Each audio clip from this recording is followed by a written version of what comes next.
If you followed the instructions well, you should have placed dotted lines in strategic areas. That tells you to fold. So I don't have anything right now with a sharp corner, but it can be very useful to lay this on the edge of like a sharp edge surface, like a table that has a abrupt angle change, to get to be very precise on your folds. It's real important on this, if you want it to really glide well, to make sure that you are very precise with your angles and your folds. That's part of how this, just like with a paper airplane, that's part of how you can really get these to perform well. I've had these go 30, 40 foot gliding along the, and you need to have a smooth surface to throw it on so that it glides real easily. All right, now this part here is going to fold downward, and that's going to become like a back air scoop. And then you're also going to have this air scoop in the front, and you have to fold on these dotted lines as well, okay? So you can either glue this together or you can tape it. I'm going to tape it just because I'm kind of in a hurry here to show you. Sometimes I think glue actually works better, but then you've got to wait for it to dry, and it's not good for what I'm showing you right now. I want to show you it quickly. So right now, we're going to use Scotch tape. I'm going to use Scotch tape to put this together. This rear air scoop, we want this to angle down to the very back fin, okay, of your little air glider. So what I'm going to do is I am going to cut some little pieces of tape here, and I am going to bring that down to the very back corner edge. And so I'm going to take a little piece of tape, and I am going to hold it right at the back edge, and I'm going to fold this piece of tape up to connect, just like that, okay? I'm going to do the same thing on the other side. I'm going to cut a little sliver of tape, and I am going to place that right at the edge here, and I am going to bring that down to the back corner as well. Now, at this point, we are going to assemble the rear fins to the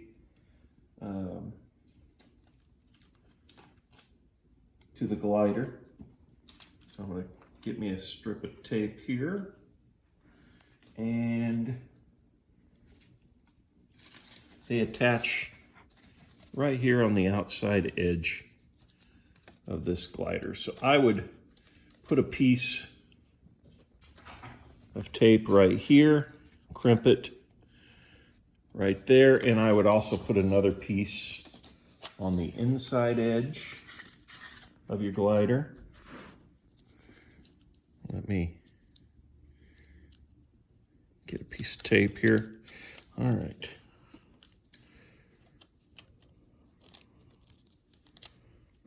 Like this. I put a piece on the inside and the outside to make it nice and sturdy. We'll do the same thing on the opposite, for the opposite fin. I'm going to put this one on this side here.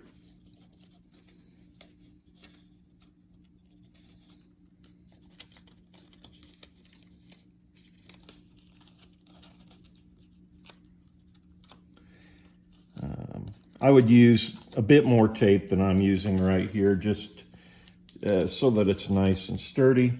Right now it's floppy because I have not taped the inside edge, so I'm going to bring this up and I am going to tape right along the inside. Now, ideally, you're probably going to add some more tape to make these fins a little bit stiffer. On the front side of this, you've got your other air scoop, your front air scoop. Now, this will help provide lift for your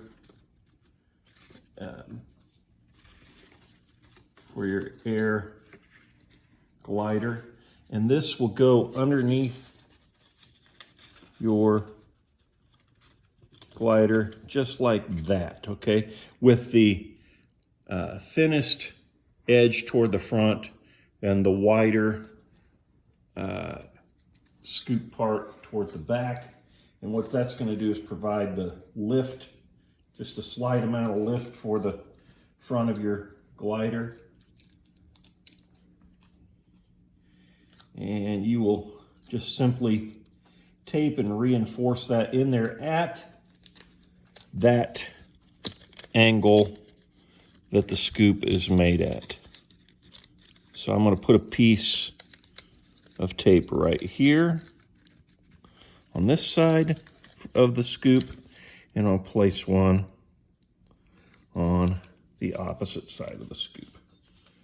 Now, mine is very quick and very speedily done. Probably not reinforced quite as well as it should be because I'm doing this real quick on the fly. But then it's just a matter of going to maybe somewhere in your house or anywhere that has a really smooth surface. And it's almost like if you've been bowling before, it's kind of like the motion of bowling. You're going to get down low